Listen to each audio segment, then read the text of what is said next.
The oil lamp flickered as Elder Hamid's trembling hands held the nikah papers. His weathered face, marked by 73 years of devotion to Allah, now bore an expression of pure terror. Across from him sat something wearing the form of a beautiful woman, but her eyes held depths no human could possess, and when she smiled, the temperature in the room dropped 10 degrees. "Why, Ya Allah, why?" he whispered, tears streaming down his face. Why would a man who had led Fajr prayers for 50 years be forced into a spiritual marriage with a jinn? What ancient debt could possibly justify this? And what did she whisper to him on that first night that made him weep for 40 days straight, refusing to speak to anyone? This story will shake you to your core.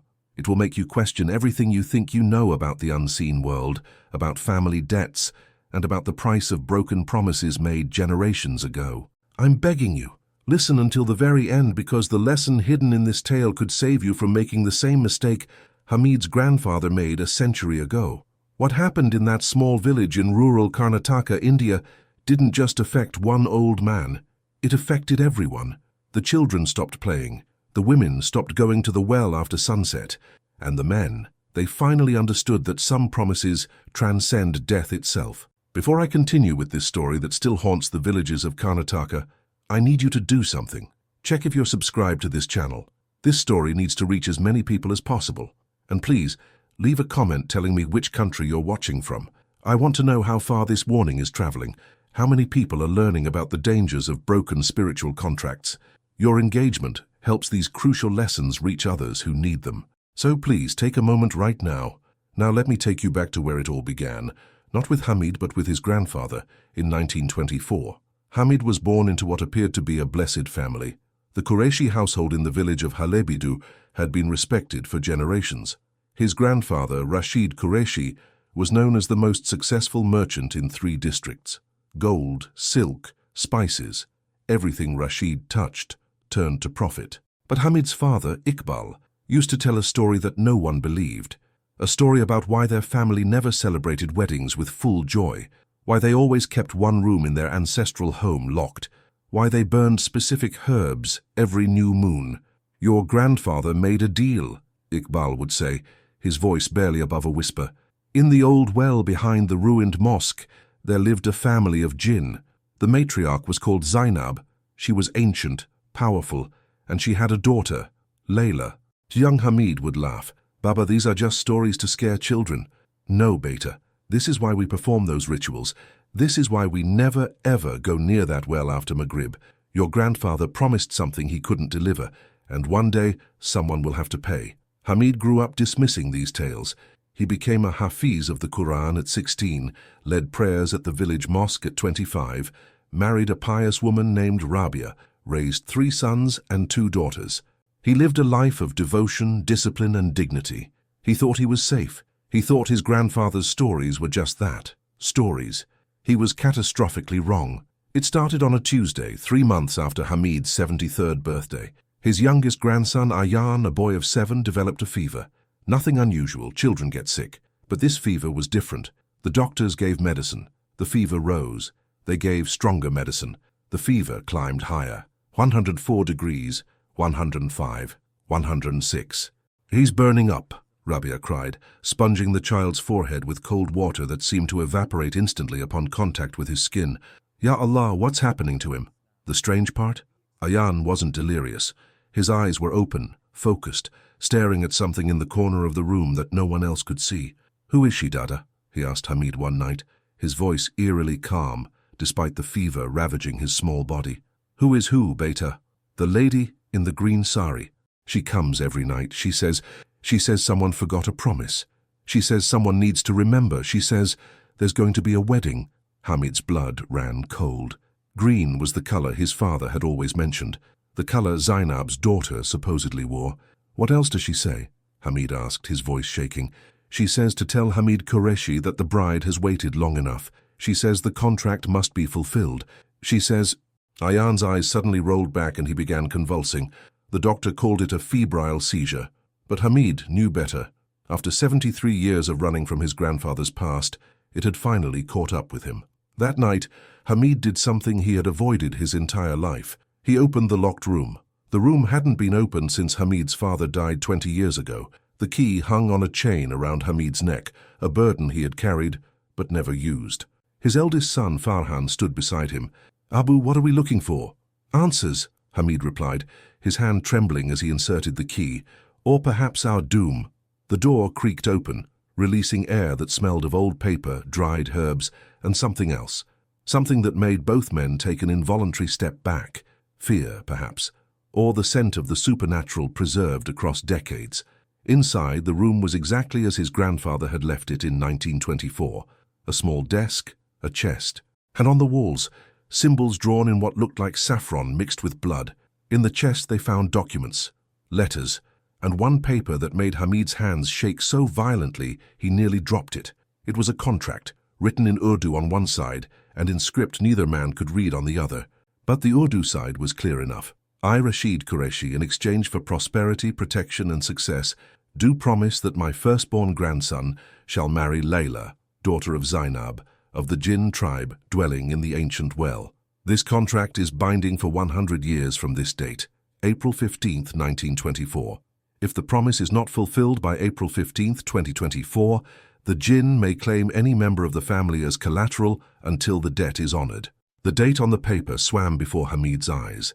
April 15th, 1924. Today was February 7th, 2024. They had 2 months. "Abu," Farhan's voice was hollow with shock, "you're the firstborn grandson." The night after discovering the contract, things escalated rapidly. Little Ayan's fever broke suddenly, at exactly 3:33 a.m., and he sat up in bed, looked directly at Hamid, who was keeping vigil, and spoke in a woman's voice. "Hamid Qureshi, I have been patient. My mother has been patient. But patience has limits, even for those who count time in centuries. The child was just a message. Now, the real signs begin." Then Ayan collapsed back onto the pillow, his fever gone, sleeping peacefully for the first time in a week. The signs came fast after that. Every mirror in Hamid's house began showing reflections a half-second delayed. You would move your hand, and your reflection would follow a heartbeat later. His daughter, Amina, was the first to notice. "It's like we're not looking at ourselves, but at something pretending to be us." The well behind the ruined mosque, which had been dry for decades, suddenly filled with water overnight. Crystal clear, impossibly deep water that reflected not the sky above, but a starry night sky that didn't match any earthly constellation.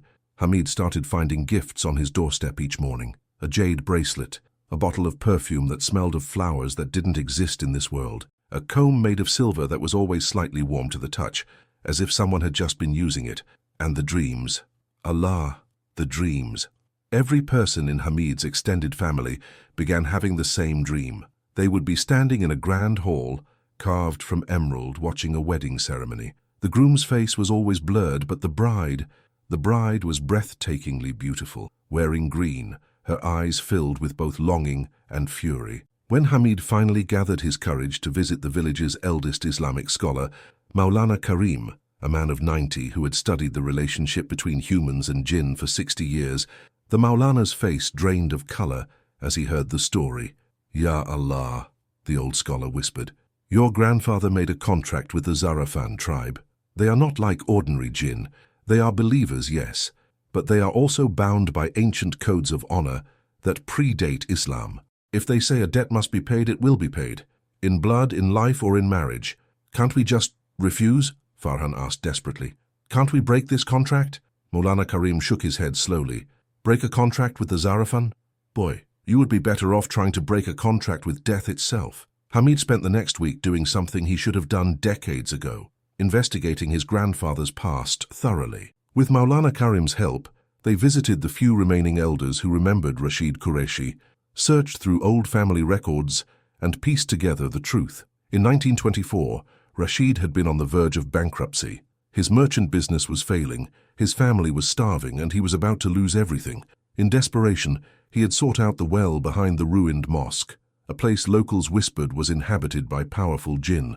"He performed a ritual," explained Maulana Karim, reading from a diary they'd found in the village archives.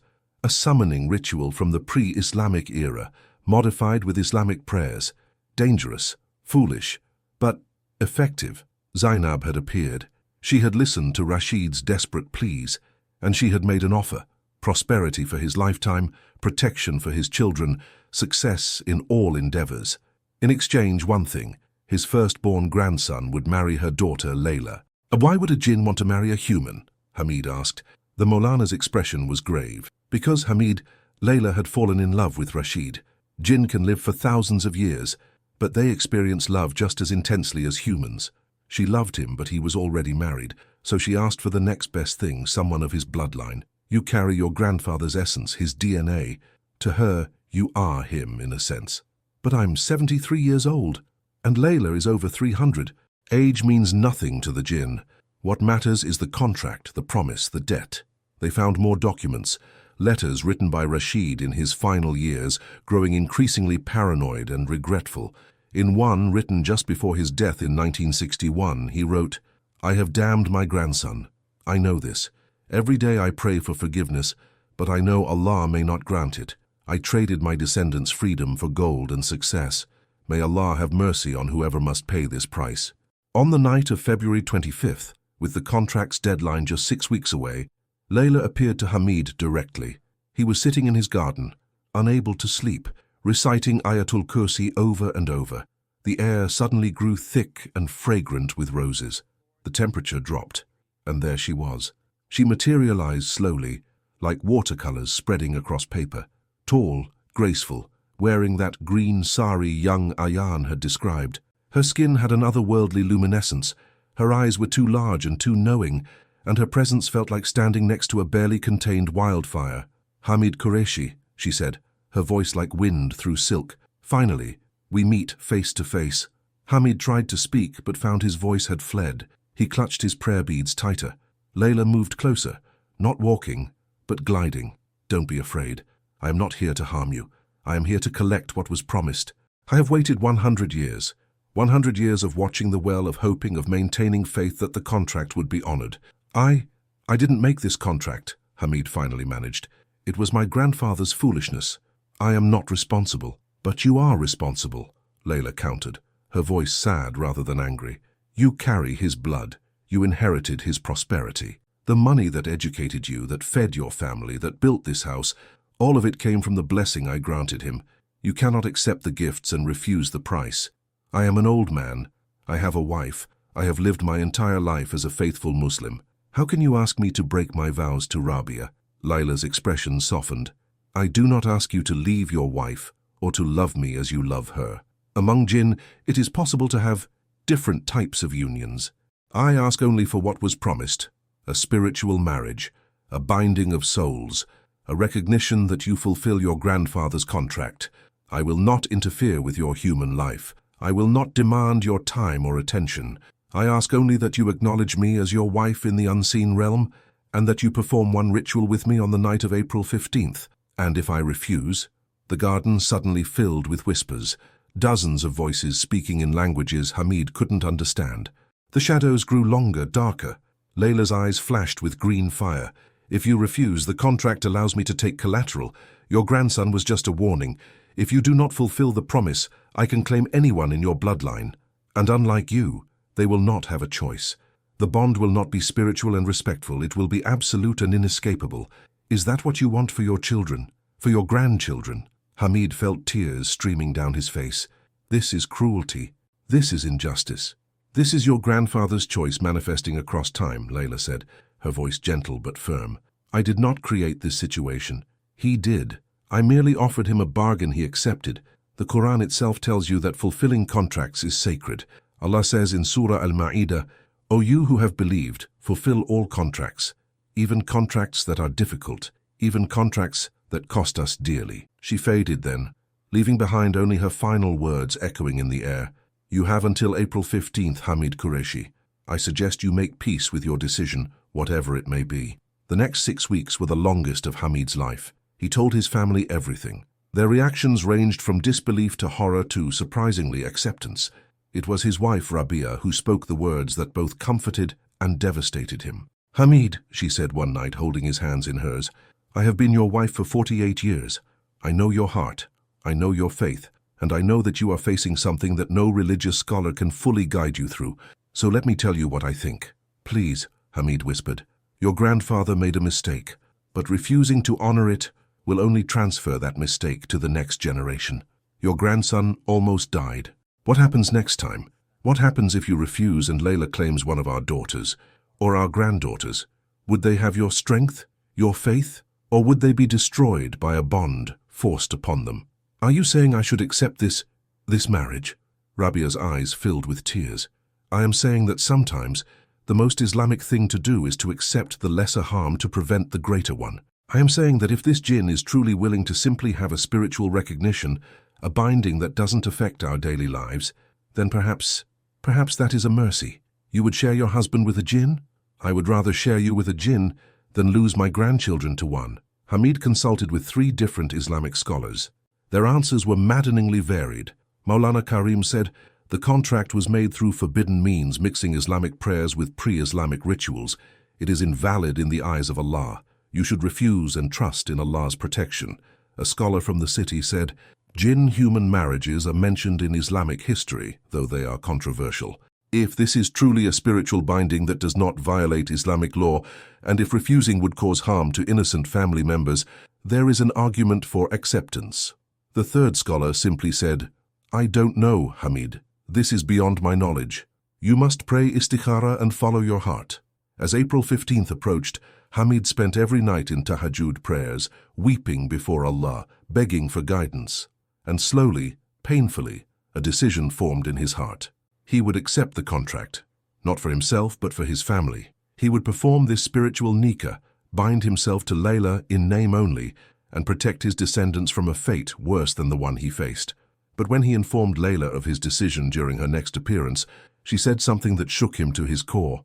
There is one more thing you must know, Hamid Qureshi. This marriage ceremony must be public. It must be witnessed. Your entire village must know what transpires. That is part of the contract. The oath must be recognized not just between us but by your community. Only then is it binding in both our worlds. You want me to humiliate myself before my entire village? Hamid's voice broke. You want them to see me, the imam of their mosque, marrying a jinn. I want them to witness the price of broken contracts, Layla replied. I want them to remember so that no one in your village ever makes the same mistake your grandfather made. This is not cruelty, Hamid. This is teaching through example. Your suffering will be your legacy of warning to others. April 15th, 2024, arrived with an unseasonable thunderstorm. Lightning split the sky over Halabidu, though no rain fell. The air crackled with electricity and something else, the presence of the unseen world crossing into the visible. True to the contract's demands, Hamid had no choice but to make the ceremony public. Word had spread throughout the village, and by sunset hundreds of people had gathered at the grounds near the ancient well, some out of curiosity, some out of respect for Hamid, some hoping it was all a hoax that wouldn't actually happen. A simple mandap had been erected. On one side sat Hamid, dressed in a simple white kurta, looking every one of his 73 years. His face was a mask of resignation and quiet dignity. Beside him sat Maulana Karim, who had reluctantly agreed to witness, not perform the ceremony. On the other side, an empty chair waited. As the call for Maghrib prayer echoed from the mosque, the air shimmered, and Layla appeared. The crowd gasped collectively. This wasn't a ghost or a shadow or something half-seen. She was fully materialized, solid, real. Beautiful in a way that was distinctly other, her green sari seeming to move of its own accord, her eyes reflecting starlight that came from no earthly source. Ya Allah, someone whispered. The stories were true. Hamid looked at Layla, and she looked at him, and in that moment an understanding passed between them. Both were prisoners of choices made long ago. Both were simply trying to survive the consequences of someone else's greed and desperation. The ceremony was strange. A fusion of Islamic nikah elements and older traditions from before Islam came to the subcontinent. Maulana Karim recited Surah Al-Ikhlas and Ayatul Kursi. Layla spoke vows in a language that made the air vibrate. Hamid, his voice barely above a whisper, accepted the contract on behalf of his family. And then it was done. The moment the final words were spoken, Layla smiled, a smile of both triumph and profound sadness. The debt is paid. Your family is free. I will honor my word, Hamid Qureshi. I will remain only a name, a shadow in your life, but your bloodline is now marked as having fulfilled an ancient contract with honor rather than cowardice. She reached out and touched his hand, Her fingers were impossibly cold, like touching deep water. "You are braver than your grandfather ever was."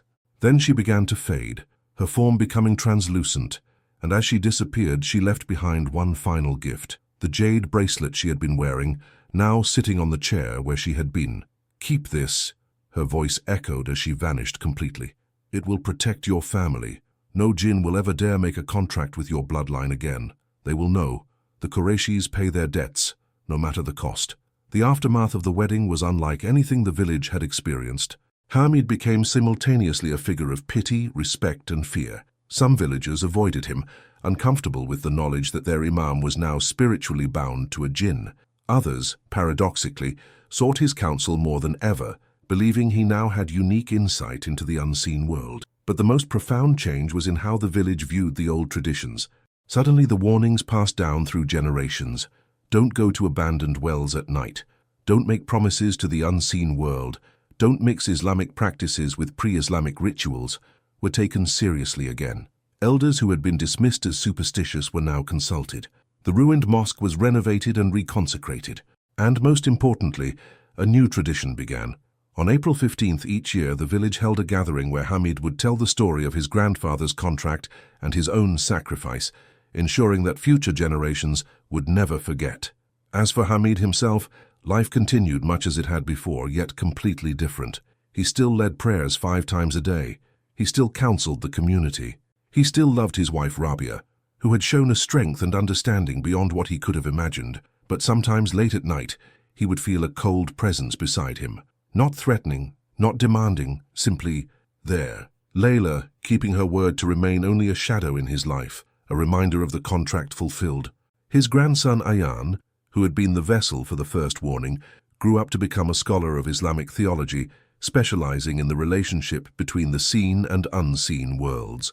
His dissertation, years later, would be titled Contracts Across Realms: The Ethics of Supernatural Agreements in Islamic Jurisprudence. The jade bracelet Layla left behind was placed in the family's newly unlocked room, no longer a repository of shame and secrets, but a museum of lessons learned. Hamid's children and grandchildren would visit it, touch it, remember the price their patriarch paid for a decision he never made. 2 years have passed since that storm-lit evening when Hamid Qureshi married a jinn before his entire village. He is 75 now, grayer, quieter, but there is a depth to his faith that wasn't there before. Last week, a young man from a neighboring village came to him with a familiar story. His father had made a deal with a jinn offering wealth, and now strange things were happening in their home. Hamid listened, then shared his story, not with shame, but with the authority of someone who has walked through fire and emerged still believing in Allah's wisdom. "Learn from my family's mistake," Hamid told the young man. "The unseen world is real. Jinn are real. They are Allah's creation just as we are. Some are believers, some are not. Some are honorable, some are deceitful. But one thing is absolute. Never, ever make a contract with them lightly. Never trade your future or your descendants' futures for present gain." The young man left with tears in his eyes and a firm resolve to refuse any supernatural bargains his father might have made. And this is the lesson of Hamid's story. Our choices ripple through time, affecting people we will never meet. When we make deals with humans or with jinn, we must consider not just ourselves, but the 7 generations that will come after us. The Quran tells us, "And fulfill every commitment, for every commitment will be inquired into on the day of judgment." 1734. This verse applies not just to contracts with other humans, but to every promise we make, every deal we strike, every word we give. Because in the end, we are accountable not just for our own souls, but for the consequences our actions create in the world. Hamid could have refused. He could have fought. He could have let his descendants deal with the jinn's fury, but he chose differently. He chose to honor a contract he didn't make, to accept humiliation in public, to bind himself to the unseen world, all to protect those he loved. That is jihad in its truest sense. The struggle against our ego, our pride, our desire for comfort, the willingness to sacrifice our own peace for the protection of others. So I ask you now, what contracts have you made? What promises have you given? What deals have you struck that might echo through time? And more importantly, are you willing to honor them even when the price is higher than you ever imagined? Subscribe to this channel if this story moved you. Share it with your family especially the elders who remember the old ways and the young who have forgotten them. Leave a comment telling me, have you ever encountered something from the unseen world? Have you ever felt the weight of a promise made by someone else? Remember, the Jinn are real, the unseen world is real, and contracts, even those made a century ago, have power that transcends death itself. May Allah protect us from foolish bargains and give us wisdom to honor our commitments with integrity. May He protect our descendants from the consequences of our recklessness. Assalamu alaikum. Until we meet again with another story from the world between worlds.